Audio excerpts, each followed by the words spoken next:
Bollywood silver screen presenting kingdom. इस कहानी की शुरुआत में शिन नाम के एक बच्चे को दिखाया जाता है जो वॉर की वजह से अनाथ हो गया है।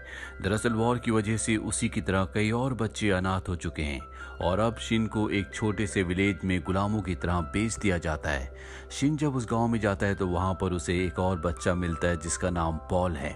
वो भी शिन की तरह गुलाम है। इन दोनों को एक ही आदमी ने खरीदा है जो इनके ऊपर जुल्म करता है, इनसे बहुत काम करवाता है, लेकिन इन दोनों के पास काम करने के अलावा, जुल्म सहने के अलावा कोई भी और रास्ता नहीं है। ये दोनों बहुत अच्छे दोस्त बन जाते हैं। इन दोनों का एक ही सपना होता है कि बड़े होकर ये जनरल बनेंगे, एक बहुत बड़े योद्धा बनेंगे। इसीलिए दोनों हमेशा जंगल में लड़ाई की, तलवारबाजी की प्रैक्टिस करते रहते हैं। हालांकि इनके पास असली तलवार नहीं होती, इसीलिए लकड़ी की तलवार से प्रैक्टिस करते हैं और इसी तरह से कई साल गुजर जाते हैं। दोनों के दोनों बड़े हो चुके हैं और एक बार जंगल में जब ये लकड़ी की तलवारों से एक दूसरे के साथ प्रैक्टिस कर रहे होते हैं तभी वहां से सेना की एक टुकड़ी गुजरती है जिससे एक जनरल इनके पास आता है। वो इन दोनों को तलवारबाजी करते हुए देखकर बहुत इंप्रेस हो जाता है, इसीलिए वो उस आदमी के घर जाता है जिसने बचपन में इन दोनों को खरीदा था। वो आदमी जनरल को देखकर उसके सामने झुक जाता है। जनरल बताता है कि मैं भ्रमण पर निकला हूँ ताकि मैं अपनी सेना में अच्छे योद्धाओं को शामिल कर सकूं। मैंने अभी अभी जंगल में 2 योद्धाओं को लड़ते हुए देखा।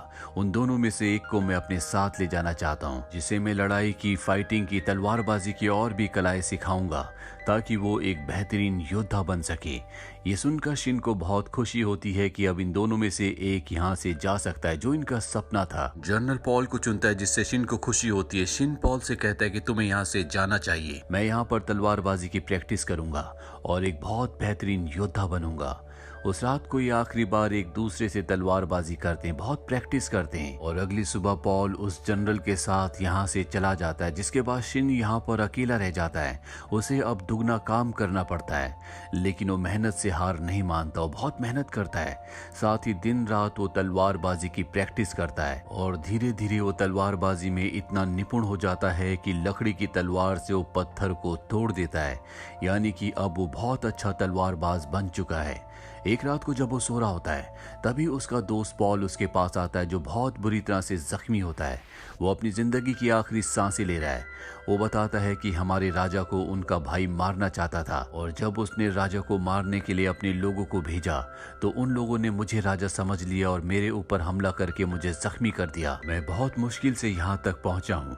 इसके बाद वो अपने दोस्त शिन को एक नक्शा देता है और कहता है कि नक्शा तुम्हें एक गाँव तक ले जाएगा जहाँ पर तुम्हें सेना की एक टुकड़ी मिलेगी जो तुम्हें फाइटिंग की अलग अलग कलाएं सिखाएंगे।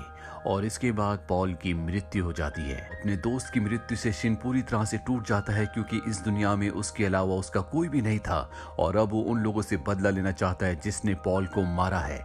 इसीलिए वो नक्शे के हिसाब से उस तरफ बढ़ चलता है जहां पर उसे पहुंचना है।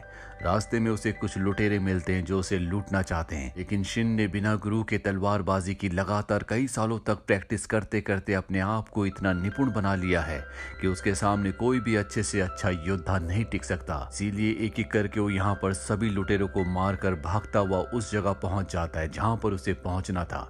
वहां पर उसे घर दिखता है और जब वो उसका दरवाजा खोलता है तो सामने एक आदमी बैठा होता है जिसे देखकर वो पूरी तरह से हैरान हो जाता है क्योंकि इस आदमी की शक्ल उसके दोस्त पॉल से हूबहू मिलती है। दरअसल ये किंग होते हैं जो शिन को बताते हैं कि तुम्हारे दोस्त पॉल की शक्ल हूबहू मुझसे मिलती थी, इसीलिए मेरे जनरल उसे खरीद कर लाए क्योंकि कुछ लोग मेरे खिलाफ साजिश कर रहे थे जिसमें मेरा भाई भी था और मुझे कोई नुकसान ना पहुंचे इसीलिए तुम्हारे दोस्त को कई बार मेरी जगह वहां पर रखा जाता था और वो लोग जो मुझे मारने के लिए आए थे उन्होंने तुम्हारे दोस्त पॉल को किंग समझा और उस पर हमला करके उसे घायल कर दिया। ये सुनकर शिन को बहुत गुस्सा आता है और अब उसे पूरा का पूरा खेल समझ में आ जाता है कि क्यों जनरल उसके दोस्त को खरीद कर वापस यहाँ से राजमहल में ले गया था और क्यों उसके दोस्त की मृत्यु हुई। वो अपने दोस्त की मृत्यु का कारण राजा को समझता है क्योंकि राजा ने अगर पॉल को अपना हमशक्ल बनाकर पेश ना किया होता तो पॉल की कभी मृत्यु ना होती। वहीं दूसरी तरफ हमें राजा के भाई के लोगों को दिखाया जाता है जो उस जगह पहुंच जाते हैं जहां पर पॉल ने और शिन ने पूरा बचपन बिताया था। वहां पहुंचने के बाद उन्हें पॉल की डेड बॉडी मिल जाती है है। उन्हें पता चल जाता है कि जिस आदमी को उन्होंने मारा था वो राजा नहीं बल्कि उनका हमशक्ल था। वहीं जहां पर शिन राजा के साथ होता है वहां पर वो कातिल पहुंच जाता है जिसने पॉल को मारा है। वो यहाँ पर राजा को मारना चाहता है। वो शिन से कहता है कि इस राजा की वजह से तुम्हारे दोस्त की मृत्यु हुई है, तुम्हें अपने दोस्त की मृत्यु का बदला लेना है तो तुम्हें राजा को मार देना चाहिए। लेकिन शिन उसकी बातें नहीं सुनता और अपनी तलवार से उस कातिल के ऊपर हमला कर देता है। लेकिन ये कातिल बहुत ही अच्छा तलवारबाज होता है और अब शिन के बीच में और कातिल के बीच में घमासान तलवारबाजी होती है। लेकिन शिन अपने अभ्यास से बहुत अच्छा तलवारबाज बन चुका है, इसीलिए वो उस कातिल को मार देता है। उसकी तलवारबाजी से राजा भी उससे इम्प्रेस हो जाता है और शिन अब भी किंग को माफ नहीं करता क्योंकि उसे लगता है कि उसके दोस्त की मौत की वजह सिर्फ और सिर्फ किंग है। किंग शिन को बताता है कि तुम्हारे दोस्त ने अपनी कुर्बानी दी है क्योंकि वो अच्छी तरह से जानता था कि मेरा जिंदा रहना बहुत जरूरी है। मेरा भाई बहुत ही निर्दयी है, अगर उसने हमेशा के लिए राज किया तो वो पूरी प्रजा पर बहुत अत्याचार करेगा। इसीलिए मैं दोबारा से अपने राज्य को हासिल करना चाहता हूँ जिसके लिए मुझे तुम्हारी मदद की जरूरत है। मैं अपनी एक आर्मी तैयार करना चाहता हूँ ताकि मैं अपने भाई के ऊपर हमला करके उसे मारकर अपने राज्य को दोबारा से हासिल कर लूँ और इस तरह से तुम्हारे दोस्त की मौत का बदला भी ले सकते हैं। वहीं किंग के भाई को राजमहल में दिखाया जाता है जिसने उसके राज्य को हथिया तो लिया है लेकिन अब भी किंग के जिंदा होने से बहुत ज्यादा परेशान होता है। वो अपने लोगों से कहता है कि किसी भी कीमत पर तुम्हें किंग को यानी कि मेरे भाई को मारना होगा और वो अपने खास योद्धा को राजा को यानी कि किंग को मारने के लिए भेज देता है। और जब शिन और किंग जंगल में होते हैं तभी वो आदमी इन दोनों के ऊपर हमला कर देता है जो कि जहरीली सुइयों से इनको मारना चाहता था। लेकिन शिन उसका मुकाबला करता है, वो अपनी तलवार से उस पर हमला करता है। वो भी बहुत अच्छा तलवारबाज होता है। इन दोनों के बीच में एक घमासान लड़ाई होती है लेकिन इस लड़ाई में भी शिन की जीत होती है। शिन उसे मार तो देता है लेकिन एक जहरीली सुई उसके कंधे पर लग जाती है जिससे वो वहीं पर बेहोश हो जाता है और किंग उसका ख्याल रखते हैं, उसका इलाज करते हैं और जल्दी वो होश में आ जाता है। अगले दिन यहाँ पर बहुत सारे सैनिक आ जाते हैं जिसमें किंग का जनरल भी होता है। वो किंग से कहता है कि मैं अब भी आपका वफादार हूँ, मैं आपके लिए लड़ना चाहता हूँ। किंग जानते हैं कि जनरल सच कह रहा है, वो हमेशा से उनका वफादार था। लेकिन किंग के पास अब भी उतनी आर्मी नहीं है कि वो अपने भाई की सेना का मुकाबला कर सकें। उनका जनरल कहता है कि हमें पहाड़ी कबीलों के पास जाना चाहिए, वो बहुत अच्छे योद्धा होते हैं, अगर वो हमारी मदद करने के लिए तैयार हो जाए तो हम आपके भाई की सेना का मुकाबला कर सकते हैं। और अब ये सब के सब एक लंबे सफर पर निकल पड़ते हैं। जंगलों को पार करते हुए ये उस जगह तक पहुंच जाते हैं जहां पर पहाड़ी कबीले वाले रहते हैं।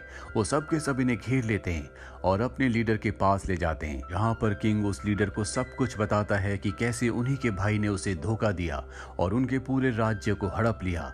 वो बताते हैं कि मेरा भाई एक अच्छा राजा नहीं है, वो सब पर बहुत अत्याचार करेगा, इसीलिए हमें आपकी मदद की जरूरत है। पहाड़ी कबीलों का जो लीडर होता है वो इनकी मदद करने से मना कर देता है क्योंकि अतीत में किंग के लोगों ने इनके ऊपर बहुत अत्याचार किए होते हैं। किंग यहाँ पर इनसे माफी मांगते हैं और कहते हैं कि एक बार फिर से किंग बनने के बाद आपके साथ कभी ऐसा नहीं होगा। जिसके बाद पहाड़ी कबीलों का जो लीडर होता है इनकी मदद करने के लिए तैयार हो जाता है। अब वो अपने मास्क को हटाता है जिसके पीछे एक लड़की होती है। दरअसल इनकी जो लीडर है वो एक लड़की है। वो किंग से कहती है कि हम वादा करते हैं कि हम तुम्हारी मदद करेंगे। और अब ये सब के सब एक प्लान बनाते हैं जिस प्लान के तहत ये राजा को मुखौटा पहनाकर अपनी सेना में शामिल करके ये अपनी पूरी की पूरी सेना को राजा के भाई यानी कि खुद राजा के महल के बाहर ले जाते हैं, जहाँ राजा का भाई जिसने खुद को यहाँ का राजा घोषित कर दिया उसका कमांडर इनके पास आता है। यहाँ पर जो पहाड़ी सेना की लीडर होती है वो कमांडर से कहती है कि हम भी तुम्हारी सेना में शामिल होना चाहते हैं ताकि हम भी राजा के लिए सर्व कर सकें।